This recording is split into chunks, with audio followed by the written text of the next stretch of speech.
మిత్రులందరికీ శుభోదయం. నేను మీ హరి. డిఎస్సిలో చాలా ఇంపార్టెంట్ అయినటువంటి విద్యా దృక్పథాలలోని చాలా చాలా చాలా అంటే చాలా చాలా ఇంపార్టెంట్ టాపిక్ అండి. విద్యా హక్కు చట్టం 2009 నుండి చాలా ఇంపార్టెంట్ 60 బిట్లతో మీ ముందుకు రావడం జరిగిందండి. వీడియో నచ్చితే తప్పనిసరిగా లైక్ చేయండి. మరి ఇంకెందుకు టాపిక్‌లోకి వెళ్ళిపోదాం. మొదటి బిట్ చూద్దామండి. భారత రాజ్యాంగం అమల్లోకి వచ్చినప్పుడు నిర్బంధ ప్రాథమిక విద్య సూచించు రాజ్యాంగ నిబంధన ఎంత? మీకు ఆన్సర్ తెలిస్తే తప్పనిసరిగా కామెంట్ అయితే చేయండి. క్వశ్చన్ నెంబర్తో మెన్షన్ చేస్తూ. ఇలా చేయడం వల్ల మీ యొక్క సెల్ఫ్ కాన్ఫిడెన్స్ డెవలప్ అవుతుంది. సో ఒకసారి తప్పు పెడితే ఆన్సర్ని కరెక్ట్ చేసుకోవచ్చు. కరెక్ట్ పెడితే రెట్టించిన ఉత్సాహంతో మరిన్ని బిట్లను చేయడానికి అవకాశం ఉంటుంది. కాబట్టి ప్రతిదానికి ఆన్సర్ చేయడానికి వీలైనంత వరకు ట్రై చేయండి. ఓకేనండి. ఆన్సర్ రివీల్ చేస్తున్నానండి. ఆన్సర్ ఆప్షన్ 3 45వ రాజ్యాంగ నిబంధన అండి. 45వ రాజ్యాంగ నిబంధన. రెండవ చూద్దామండి. రాజ్యాంగంలో పొందుపరిచినటువంటి అందరికీ విద్య అందించకపోవడానికి కారణం ఏమిటి? ఆన్సర్ రివీల్ చేస్తున్నాను. ఆన్సర్ ఆప్షన్ 2 ఆదేశిక సూత్రాలను న్యాయ రక్షణ లేకపోవడం అండి. ఈ యొక్క ఆదేశిక సూత్రాలకు న్యాయ రక్షణ లేకపోవడం వల్ల అందరికీ విద్యను అందించలేకపోతున్నానండి. మరి మూడవదండి, విద్యకు రాజ్యాంగ హక్కు కల్పించాలని పేర్కొన్నది ఎవరు? ఆన్సర్ని అయితే రివీల్ చేస్తున్నానండి. ఈ రాజ్యాంగ హక్కు కల్పించాలని చెప్పింది మాత్రం యశ్పాల్ గారు అండి. యశ్పాల్ గారు. మరి నాలుగో చూద్దామండి. విద్యకు రాజ్యాంగ హక్కు కల్పించడం కోసం భారత పార్లమెంట్ చేసిన రాజ్యాంగ సవరణ ఏది? మరి ఆన్సర్ తెలిస్తే వేగంగా కామెంట్ చేయండి. మనం వేగంగా యొక్క సెషన్ అయితే కంప్లీట్ చేద్దాం. ఆన్సర్ ఆప్షన్ 1 అండి. 86 అండి. రాజ్యాంగ సవరణ 86 అండి. ఇక్కడ రాజ్యాంగ హక్కు కల్పించాలని చెప్పింది యశ్పాల్ గారు.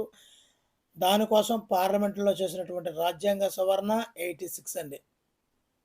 నెక్స్ట్ 5వ చూద్దామండి. విద్యా హక్కు చట్టాన్ని కేంద్ర ప్రభుత్వం ఎప్పుడు ఆమోదించింది? ఆన్సర్ని అయితే రివీల్ చేస్తున్నానండి. విద్యా హక్కు చట్టాన్ని కేంద్ర ప్రభుత్వం 2009 జూలై 2వ తేదీన ఆమోదించడం జరిగిందండి. అదేవిధంగా 6వ బిట్ చూద్దామండి. విద్యా హక్కు చట్టాన్ని రాజ్యసభ ఎప్పుడు ఆమోదించింది? రాజ్యసభ ఎప్పుడు ఆమోదించింది? ఆన్సర్ రివీల్ చేస్తున్నాను. ఆన్సర్ ఆప్షన్ 2 2009 జూలై 25వ తేదీనండి. ఇక్కడ మనం బాగా అబ్జర్వ్ చేసుకోవచ్చు. కేంద్ర ప్రభుత్వం జూలై 2, రాజ్యసభ జూలై 20 అండి. ఓకేనండి. మరి ఇప్పుడు 7వ బిట్ అండి. విద్యా హక్కు చట్టాన్ని లోక్సభ ఎప్పుడు ఆమోదించింది? ఇంతకుముందు చెప్పింది రాజ్యసభ, ఇప్పుడు లోక్సభ అండి. ఆన్సర్ రివీల్ చేస్తున్నాను. ఆన్సర్ ఆప్షన్ 3 2009 ఆగస్ట్ 4వ తేదీనండి. ఆగస్ట్ 4వ తేదీన విద్యా హక్కు చట్టాన్ని లోక్సభ ఆమోదించిందండి. 8వది, విద్యా హక్కు చట్టాన్ని భారత రాష్ట్రపతి ఎప్పుడు ఆమోదించింది?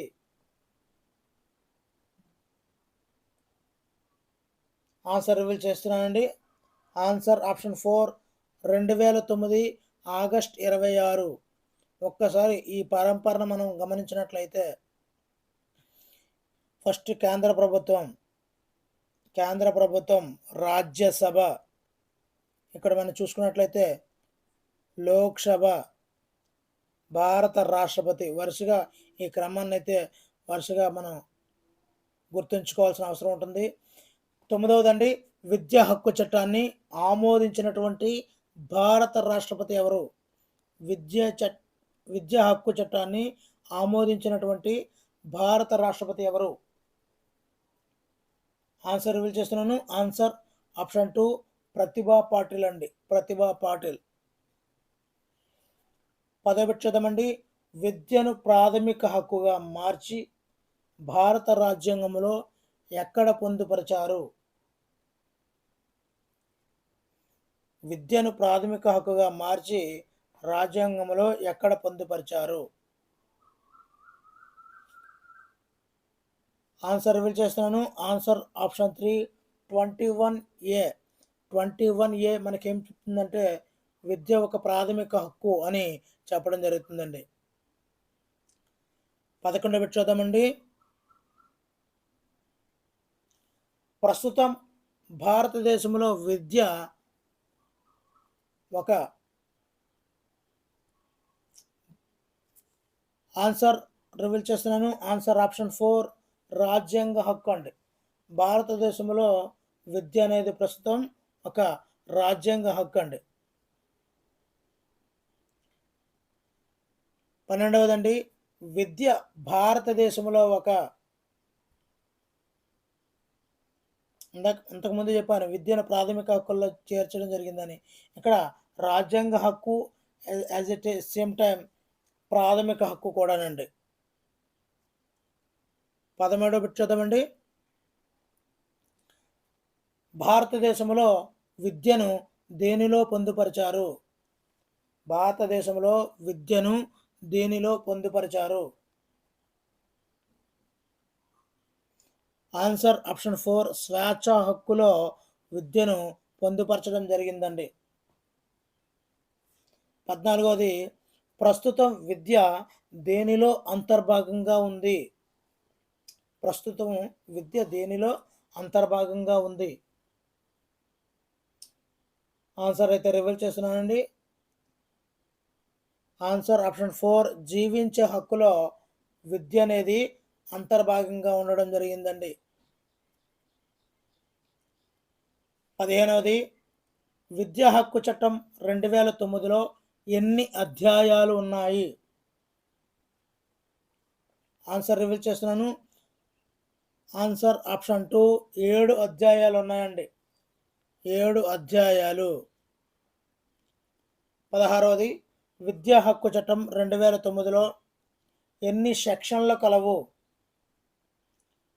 ఎన్ని సెక్షన్లు కలవు? ఆన్సర్ రివీల్ చేస్తున్నాను. ఆన్సర్ ఆప్షన్ 3 38 సెక్షన్లు కలవండి. 7 అధ్యాయాలు 38 సెక్షన్లు అండి. 17వది విద్యా హక్కు చట్టం 2009లో మొదటి అధ్యాయం దేనిని సూచిస్తుంది? విద్యా హక్కు చట్టం 2009లో మొదటి అధ్యాయం దేనిని సూచిస్తుంది? ఆన్సర్ ఆప్షన్ 2 పేరు పరిధి. పేరు మరియు పరిధిని సూచిస్తుందండి. నెక్స్ట్ 18వదండి. విద్యా హక్కు చట్టాన్ని ఉచిత నిర్బంధ విద్యకు బాలల హక్కుల చట్టం అని పిలుస్తారు అని సూచించే సెక్షన్ ఏది? మరొకసారి చదువుతున్నాను. విద్యా హక్కు చట్టాన్ని ఉచిత నిర్బంధ విద్యకు బాలల హక్కుల చట్టం అని పిలుస్తారు అని సూచించే సెక్షన్ ఏది? ఆన్సర్ ఆప్షన్ 1 2 అండి. సెక్షన్ 2 అండి. 19 బిట్ చూద్దామండి. మరి విద్యా హక్కు చట్టం 2009ని ఆగస్టు చట్టం అంటారు ఎందువల్ల?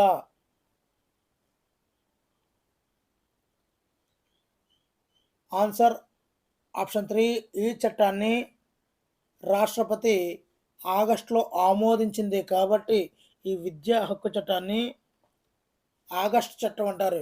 ఇక్కడ మన కోడ్గా కూడా గుర్తుపడుతుందండి. రాష్ట్రపతి ఏ నెలలో ఎప్పుడు ఆమోదం జరిగిందంటే అక్కడ ఎప్పుడైతే ఆగస్టు కనిపించిందో వెంటనే మనం ఆగస్టుని పిక్ చేసుకోవచ్చండి. 20 బిట్టండి. విద్యా హక్కు చట్టం 2009 ఎప్పుడు అమల్లోకి వచ్చింది? ఆన్సర్ని అయితే రివీల్ చేస్తున్నానండి. వీలైనంత వరకు ఎక్కువ పెట్టడానికి ట్రై చేయండి. మీ యొక్క సెల్ఫ్ కాన్ఫిడెన్స్ అనేది డెవలప్ అవుతుందండి ఖచ్చితంగా. ఆన్సర్ ఆప్షన్ 2 2010 ఏప్రిల్ 1వ తేదీ నుండి మనందరినీ కూడా విద్యా హక్కు చట్టం 2009 మనందరూ కూడా అమల్లోకి వచ్చిందండి. మరి 21వది విద్యా హక్కు చట్టం అమల్లోకి వచ్చినప్పుడు వర్తించు రాష్ట్రాలు ఎన్ని రాష్ట్రాలకు ఈ విద్యా హక్కు చట్టం అమల్లోకి వచ్చింది? Answer option 1 27 రాష్ట్రాలకండి.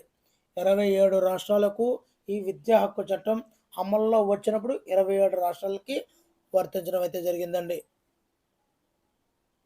మరి 22 చూద్దామండి. ప్రస్తుతం విద్యా హక్కు చట్టం వర్తించు రాష్ట్రాలు ఎన్ని? Answer option 4 28 రాష్ట్రాలండి. అమల్లోకి వచ్చినప్పుడైతే 27, ప్రస్తుతం అయితే 28 అండి.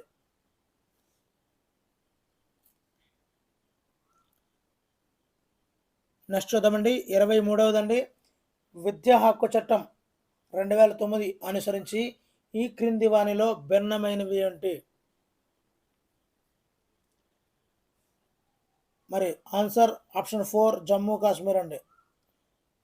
Answer option 4 Jammu Kashmir. 24 చూద్దామండి.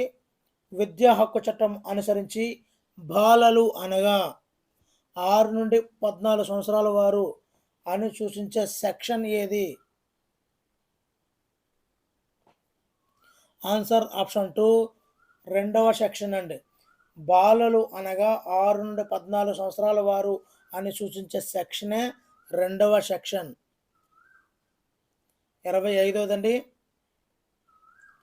విద్యా హక్కు చట్టం 2009 ఈ బాల సమూహానికి వర్తిస్తుంది. విద్యా హక్కు చట్టం ఏ సంవత్సరం విద్యార్థుల మధ్య వర్తిస్తుంది అని అడుగుతుంటాడండి. ఆన్సర్ ఆప్షన్ 3 ఇంతకుముందే చెప్పుకున్నాము. 6 నుండి 14 సంవత్సరాల వాళ్ళని బాలలుగా పరిగణనలో తీసుకుంటూ ఈ బాలలకే ఈ విద్యా హక్కు చట్టం 2009 అనేది వర్తిస్తుందండి. 26వది. ప్రస్తుతం దేశంలో ఎలిమెంటరీ విద్య అనగా ఏమిటి? ఎలిమెంటరీ విద్య అనగా ఏమిటి? ఆన్సర్ ఆప్షన్ 3 1 నుండి 8 తరగతులండి. ఇక్కడ మనం అబ్జర్వ్ చేసుకున్నట్లయితే 5+3 5+8 13 వస్తుందండి. ఇక్కడ మనకు కావాల్సింది ఇలా లింకప్ చేయండి. సో ఇది 1 కదండి. ఇది సుమారుగా అప్రాక్సిమేట్లీ 8 o'clock వరకు, అదే 8th క్లాస్ వరకు వస్తుందండి. సో 1 to 8 అండి. 27వదండి. విద్యా హక్కు చట్టం 2009 ఈ తరగతి సమూహానికి వర్తించును. మరి అటువైపు అలాగన్నా అడగచ్చు, ఎలాగన్నా అడగవచ్చు అనే ఉద్దేశం అండి. ఆన్సర్ ఆప్షన్ 3 1 to 8 అండి. 1 to 8. 28 పెట్టండి. విద్యా హక్కు చట్టం ఈ క్రింది పిల్లలను ప్రతికూల పిల్లలుగా గుర్తించింది. విద్యా హక్కు చట్టం ఈ క్రింది పిల్లలను ప్రతికూల పిల్లలుగా గుర్తించింది. ఆన్సర్ ఆప్షన్ 4 పైవారందరినీ అండి. ఎస్సీ ఎస్టీ సామాజిక తెగల పిల్లలు అందరినీ కూడా ప్రతికూల పిల్లలుగా గుర్తించడం అయితే జరిగిందండి. 29వది. ఆంధ్రప్రదేశ్ మరియు తెలంగాణలో ప్రతికూల పిల్లలు అనగా ఏమిటి? ఆన్సర్ ఆప్షన్ 4 పై అందరూ అండి. ఎస్సీ ఎస్టీలు, హెచ్ఐవి అనాథ బాలలు, వీధి బాల కార్మికులు, వికలాంగులు వీళ్ళందరూ కూడా ప్రతికూల పిల్లలుగా పరిగణలోకి తీసుకోవడం అయితే జరిగిందండి. అంటే ఆ విధంగా వాళ్ళు భావించడం అయితే జరిగింది. 31 అండి. విద్యా హక్కు చట్టం 2009 అనుసరించి ఈ క్రింది వారిలో భిన్నమైన వారు ఎవరు? మరి ఇక్కడ ఈ మూడింటిని ఇంతకుముందే ప్రతికూల పిల్లలుగా మనం రివీల్ చేయడం జరిగింది. మరి ఇక్కడ భిన్నమైన వారు చూసుకున్నట్లయితే బీసీ వాళ్ళు భిన్నమైన వారిగా మనం పరిగణలో తీసుకోవచ్చండి విద్యా హక్కు చట్టం పరంగా. 31వదండి. ఈ క్రింది వానిలో విద్యా హక్కు చట్టం 2009 అనుసరించి ప్రారంభంలో గ్రామీణ ప్రాంతంలో బలహీన వర్గాల పిల్లలు అనగా ఏమిటి? ఏంటండి? బలహీన వర్గాల పిల్లలు అనగా ఏమిటి? ఆన్సర్ ఆప్షన్ 4 60,000 రూపాయల లోపు వార్షిక ఆదాయం గల సంరక్షణ పిల్లలు బలహీన వర్గాల పిల్లలుగా మనం పరిగణలోకి తీసుకుంటున్నారండి. 32దండి, విద్యా హక్కు చట్టం 2009 బడులను ఎన్ని రకాలుగా వర్గీకరించింది? వేగంగా కంప్లీట్ చేయాలనే ఉద్దేశంతో వేగంగా చేస్తున్నానండి. మీరు కూడా వేగంగా కామెంట్ చేయండి. ఎందు గురించి అంటే మీరు ఎగ్జామ్ రాసేటప్పుడు, మీరు డిఎస్సి ఎగ్జామ్ రాసేటప్పుడు మీ ముందు ఉన్నటువంటి మానిటర్లో టైం గ్రాడ్యువల్గా వేగంగా తగ్గిపోతూ ఉంటుంది. మీకు అక్కడ ఉండాల్సింది వేగము, స్పష్టత, ఈ రెండింటిని టాలీ చేయాలండి. వేగము, ఖచ్చితత్వం ఈ రెండు ఉండాలి. సో ఖచ్చితత్వం ఉండి వేగం లేకపోయినా మీరు దొరికిపోతారు, వేగం ఉండి ఖచ్చితత్వం లేకపోయినా దొరికిపోతారు. కాబట్టి వేగంగా చేయాలనే ఉద్దేశంతో వీడియోలో కూడా వేగంగా ఆన్సర్లు అయితే ఇస్తున్నానండి. ఆ వేగాన్ని అందుకోవాలంటే ముందు ఈ వేగంతో ట్రయల్ చేయండి. ముందు ఇక్కడ విద్యా హక్కు చట్టం 2009 బడులను ఎన్ని రకాలుగా వర్గీకరించింది? ఆన్సర్ ఆప్షన్ 4 2 రకాలుగా వర్గీకరించడం జరిగిందండి. 2 రకాలు. మరి 33దండి, విద్యా హక్కు చట్టం 2009 అనుసరించి క్రింది వానిలో భిన్నమైనది ఏమిటి? క్రింది వానిలో భిన్నమైనది ఏమిటి? ఆన్సర్ ఆప్షన్ 3 కేంద్రీయ విశ్వవిద్యాలయాలు. కేంద్రీయ విశ్వవిద్యాలయాలు. చాలా ఇంపార్టెంట్ బిట్ అండి ఇది. 34వది, ఈ క్రింది వానిలో విద్యా హక్కు చట్టం 2009 వర్తించని పాఠశాల ఏది? చాలా ఇంపార్టెంట్ బిట్టు. నవోదయ పాఠశాలలు అండి. నవోదయ పాఠశాలలు అనేవి విద్యా హక్కు చట్ట పరిధిలోకి రానటువంటి పాఠశాలలు అండి.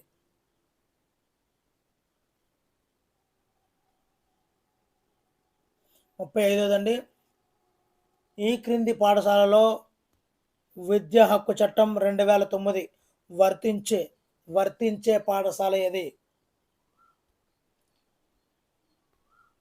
ఆన్సర్ ఆప్షన్ 4 ప్రైవేటు పాఠశాల అండి. ప్రైవేటు పాఠశాల. వర్తించే పాఠశాల ప్రైవేటు పాఠశాల. వాళ్ళు ఆర్టీ యాక్ట్ బేస్ చేసుకొని ఆ ప్రమాణాలకు అనుగుణంగా ఉండాల్సి ఉంటుందండి. ఇక్కడ మనం బాగా అబ్జర్వ్ చేసుకున్నట్లయితే సైనిక పాఠశాలలో వాళ్ళకి నియమ నిబంధనలు డిఫరెంట్గా ఉంటాయండి. అదేవిధంగా నవోదయ, కేజీబీవి ఇవన్నీ కూడా గవర్నమెంట్ అండర్టేకన్లో ఉంటాయండి. కానీ ప్రైవేటు పాఠశాలకి విద్యా హక్కు చట్టం 2009 అనుసరించి చాలా నియమాలకు అనుగుణంగా పాఠశాల రన్ చేయాలండి. 36వది, 6 నుండి 14 సంవత్సరాల వారు విద్య పొందడం వారి హక్కు అని విద్యా హక్కు చట్టంలో ఏ అధ్యాయంలో పేర్కొన్నారు? ఆన్సర్ ఆప్షన్ 1 2వ అధ్యాయంలో పేర్కోవడం జరిగిందండి. విద్య పొందడం వారి హక్కు ఎవరు? 6 నుండి 14 సంవత్సరాలు అని చెప్పి ఏ అధ్యాయంలో పేర్కొన్నారు అంటే 2వ అధ్యాయంలో అండి. 37 చూద్దామండి, 6 నుండి 14 సంవత్సరాల వారు ఆవాసంలో విద్య పొందడం వారి హక్కు అని సూచించు సెక్షన్ ఏది? ఆన్సర్ రివీల్ చేస్తున్నాను. ఆన్సర్ ఆప్షన్ 3 అండి. 3వ సెక్షన్ అండి. ఆవాసంలో విద్య పొందడం వారి హక్కు అని సూచించే సెక్షన్ 3 అండి.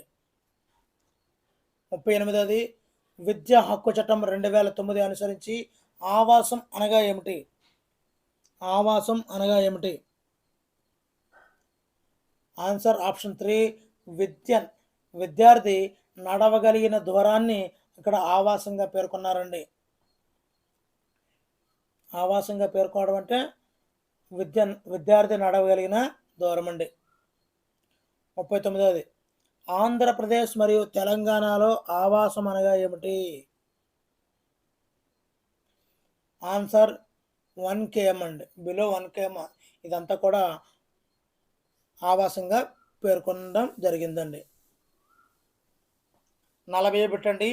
విద్యార్థి వయస్సుకు తగ్గ తరగతిలో చేర్చుకోవాలని విద్యార్థి వయస్సుకు తగ్గ తరగతిలో చేర్చుకోవాలని సూచించే విద్యా హక్కు చట్టం సెక్షన్ ఏది?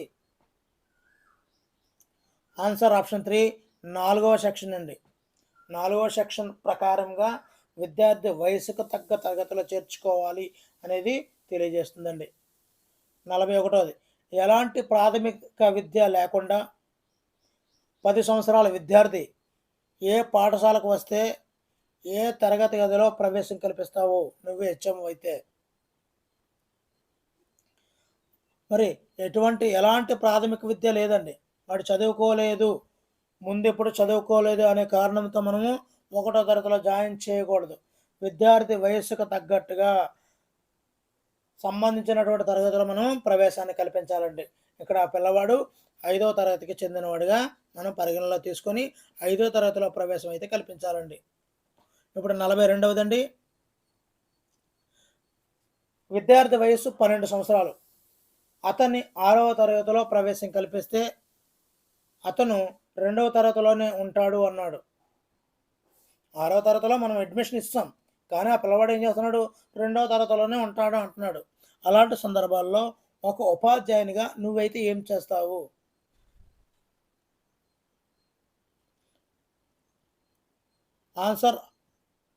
ఆన్సర్ ఆప్షన్ 3 విద్యార్థి కోరుకున్న తరగతిలో ప్రవేశం కల్పిస్తా. విద్యార్థి కోరుకున్న తరగతిలో ప్రవేశం అయితే కల్పించడం అయితే జరుగుతుందండి.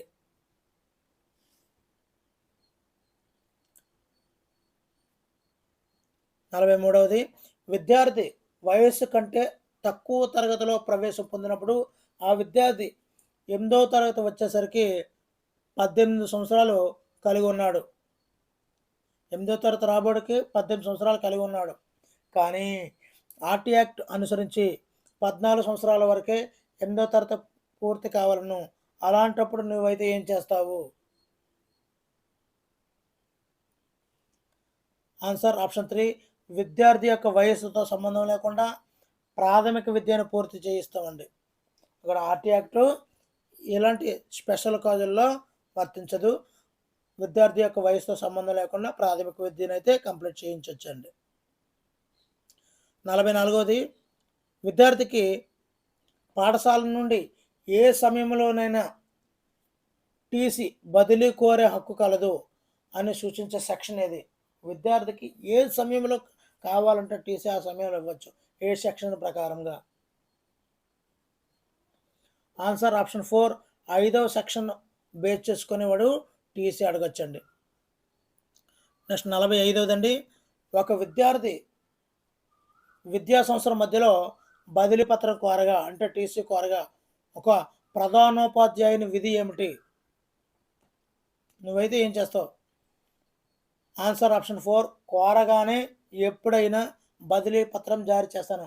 వాళ్ళు అడగగానే, ఇక్కడ కోరగానే అంటే అడగగానే, ఎప్పుడైనా అది జనవరి అవని, ఫిబ్రవరి అవని, జూన్ అవని. సో బదిలీ పత్రం అంటే టీసీ జారీ చేస్తామండి. 46వది, బదిలీ పత్రం లేకుండా అంటే టీసీ లేకుండా ఒక విద్యార్థి పాఠశాల ప్రవేశానికి వస్తే ఒక ప్రధానోపాధ్యాయునిగా నువ్వు ఏం చేస్తావు? టీసీ లేకుండా వచ్చాడు, జాయిన్ అయిపోతాను అంటున్నాడు, ఏం చేస్తాను?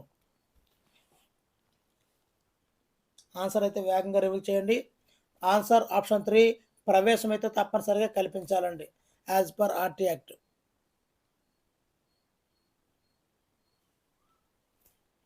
47వదండి, విద్యా హక్కు చట్టం 2009. విద్యా హక్కు చట్టం 2009 అమల్లోకి వచ్చిన 3 సంవత్సరాల్లో ఆవాసంలో రాష్ట్ర ప్రభుత్వం బడిని ఏర్పాటు చేయాలని పేర్కొనే సెక్షన్. ఇక్కడ ఆవాసములు అంటే 1 కిలోమీటర్ ఆంధ్రప్రదేశ్ తెలంగాణలో, లేదంటే విద్యార్థి నడవగలిగే దూరంలో ఈ యొక్క బడిని ఏర్పాటు చేయాలని చెప్పింది 3 సంవత్సరాల్లో. మరి ఆ పేర్కొన్నటువంటి సెక్షన్ ఏది? ఆన్సర్ ఆప్షన్ 2 6 సంవత్సరాలు. కానీ ఇప్పుడు ప్రభుత్వం ఆవాసం కాదే 3 ఆవాసాల దూరంలో పెట్టిందండి, 3 కిలోమీటర్ల దూరంలో. ఎంత సుమారుగా 8వ తరగతి వచ్చే పిల్లవాడు 3 కిలోమీటర్లు ఏ విధంగా వెళ్తాడు అన్నది ఆలోచన చేయాలి. 3వ తరగతిలోకి వచ్చిన పిల్లోడు. కానీ ఇటువంటి ఆర్‌టి యాక్ట్ నిబంధనలు కూడా తొంగలో తొక్కుతూ 3వ తరగతి పిల్లోడు 3 కిలోమీటర్లు నడవాల్సి వస్తుందండి ప్రెజెంట్. 45 అండి. విద్యా హక్కు చట్టం 2009 అనుసరించి ఎప్పటి వరకు ఆవాసంలో బడిని ఏర్పాటు చేయాలి? వచ్చిన 3 సంవత్సరాలు కదండీ! ఎప్పుడొచ్చింది? ఏప్రిల్ 1న వచ్చింది. ఓకేనండి. దాన్ని బట్టి 3 సంవత్సరాలు మనం కాలిక్యులేట్ చేసుకోవాలండి. అంటే 2013 మార్చి 31 లోపు మరి ఆవాసంలో అంటే 1 కిలోమీటర్ లోపు లేకపోతే విద్యార్థి నడవగలిగిన దూరంలో ఆవాసం అనేది ఏర్పాటు చేయాలి. బడి అనేది ఏర్పాటు చేయాలండి.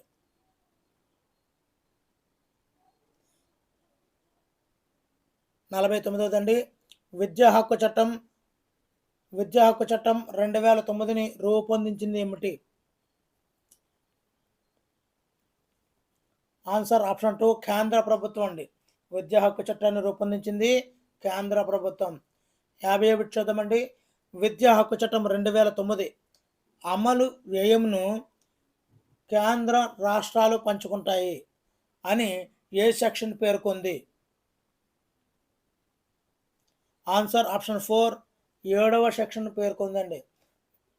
దీని యొక్క విద్యా హక్కు చట్టం యొక్క అమలు వ్యయంను కేంద్ర రాష్ట్ర ప్రభుత్వాలు పంచుకుంటాయని చెప్పి 7వ సెక్షన్ అయితే పేర్కోవడం జరిగిందండి.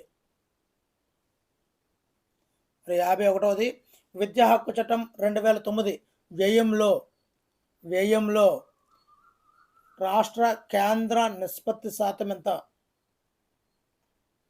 రాష్ట్ర కేంద్ర నిష్పత్తి శాతం ఎంత? 51వదండి. ఆన్సర్ ఆప్షన్ 3 రాష్ట్రము 45%, కేంద్రము 55% అండి. రాష్ట్రము 45%, కేంద్రం అయితే 55% అండి. మరి 52వదండి. ఈశాన్య రాష్ట్రాల్లో విద్యా హక్కు చట్టం 2009 అమలు కోసం కేంద్ర ప్రభుత్వం ఎంత శాతం నిధులనైతే భరిస్తుందండి ఈశాన్య రాష్ట్రాల్లో? ఆన్సర్ ఆప్షన్ 4 90% అండి. కానీ మిగతా రాష్ట్రాలు అయితే 45, 55%. కేంద్ర ప్రభుత్వం 55%, రాష్ట్ర ప్రభుత్వం 45% భరిస్తుంది. కానీ ఈశాన్య రాష్ట్రాలలో అయితే 90% కేంద్ర ప్రభుత్వం అయితే భరిస్తుందండి. 53వదండి. మరి ఈ చట్టం అమలు కోసం అదనపు వ్యయాన్ని ఏ ఆర్టికల్లో అనుసరించి కేంద్ర రాష్ట్రాలకు ఆర్థిక సంఘం నుండి గ్రాంట్ మంజూరు చేయిస్తుంది? ఏ ఆర్టికల్ని బేస్ చేసుకొని ఎక్కువ వ్యయాలు ఎక్కువ రుణాలు తీసుకురావడం జరుగుతుంది? ఆన్సర్ ఆప్షన్ 2 280 ఆర్టికల్ అండి. ఏ ఆర్టికల్? 280 ఆర్టికల్ అనుసరించి విద్యా హక్కు చట్టం అమలు కోసం అదనపు వ్యయాన్ని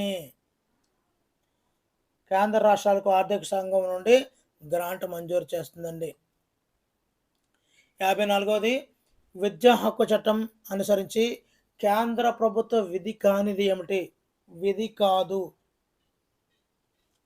ఆన్సర్ ఆప్షన్ 3 పాఠశాల ఏర్పాటు అనేది విధి కాదండి. వ్యయాన్ని పంచుకుంటుంది, పాఠ్య ప్రణాళిక రూపకల్పన చేస్తుంది, ఉపాధ్యాయ ప్రమాణాలను రూపొందిస్తుంది. కానీ పాఠశాల ఏర్పాటు చేయడం అనేది కేంద్ర ప్రభుత్వ విధి కానిదండి. 55వదండి. 6 నుండి 14 సంవత్సరాల పిల్లలు ఉచిత విద్యను రాష్ట్ర ప్రభుత్వం అందించాలని సూచించే సెక్షన్ ఏది? చాలా చాలా ఇంపార్టెంట్ బిట్లండి. తప్పనిసరిగా అయితే వీడియోని అయితే లైక్ చేయండి. మీలాంటి మిత్రులకే బాగా యూజ్ అవుతుందండి. చాలామంది దగ్గర కోర్స్ మెటీరియల్ ఉండదు. ఇలా మెటీరియల్ అందించే మనలాంటి ఒక నిబద్ధతమైనటువంటి ఛానల్ని సబ్స్క్రైబ్ చేసుకోండి. మీకు ఎన్నో వీడియోలు ఇప్పటి వరకు 80 వీడియోలను అయితే చేయడం జరిగిందండి. ఇవన్నీ కూడా ఇక్కడ క్లిక్కబుల్ PDF రూపంలో మీకు ఇక్కడ కనిపిస్తున్నాయి, చూడండి. ఇక్కడ ఈ యొక్క PDF డిస్క్రిప్షన్లో లింక్ ఇవ్వడం జరుగుతుందండి. అదేవిధంగా డిస్క్రిప్షన్లో లింక్ ఉంటుందండి. అక్కడ నుంచి ఈ PDFని అయితే డౌన్లోడ్ చేసుకోండి. మీకు కనిపించే థంబ్‌నెయిల్ ఈ ఫోటో మీద క్లిక్ చేసినట్లయితే ఆ వీడియో ఓపెన్ అయిపోతుందండి. ఆ విధంగా మీకు నిబద్ధతతో ఎన్నో గ్రాండ్ టెస్టులు ఇవ్వడం జరుగుతుందండి. కొంతమంది ఒక 10 వీడియోలు చేసి ఒక పెయిడ్ ఛానల్‌కి వెళ్ళిపోతున్నారండి. పెయిడ్ యాప్‌లకి వెళ్ళిపోతున్నారు. మనది అలా కాదు. మీ యొక్క సంక్షేమము, మీ యొక్క అభివృద్ధే మా ధ్యేయం.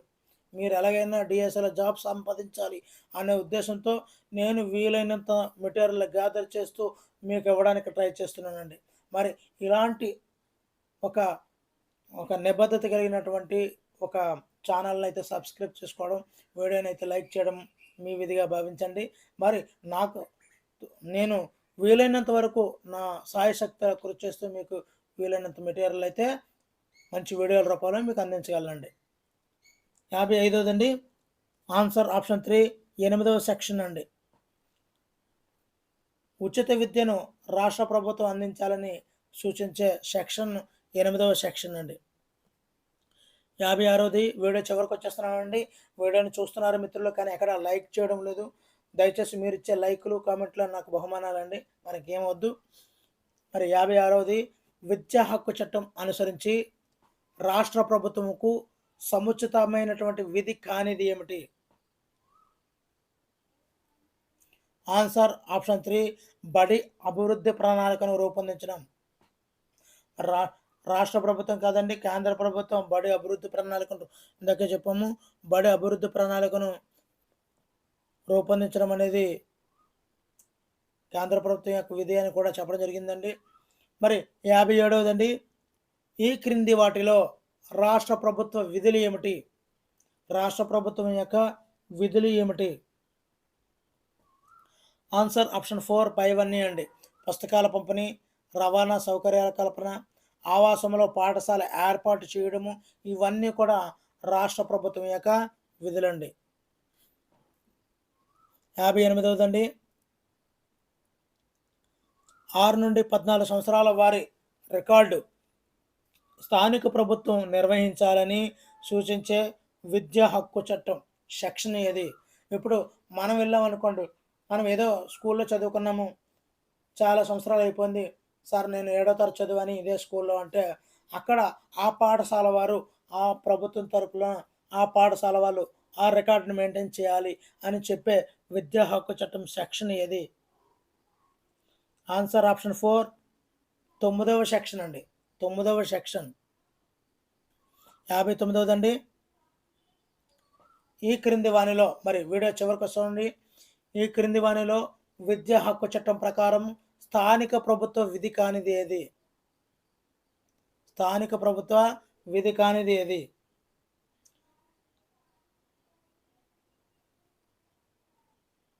ఆన్సర్ ఆప్షన్ 4 పుస్తకాల పంపిణీ. పుస్తకాల పంపిణీ. మరి చిట్ట చివరి పెట్టండి 60వది 6 నుండి 14 సంవత్సరాల వారి పిల్లలను తల్లిదండ్రుల విధి అని సూచించే సెక్షన్ ఏది? దీనికి ఆన్సర్ తెలిస్తే తప్పనిసరిగా కామెంట్ బాక్స్లో తెలియచేయండి. మరి వీడియోని చూస్తున్నారు మిత్రులు, దయచేసి వీడియోని అయితే లైక్ చేయండి. Thank you for watching. Me Hari signing out.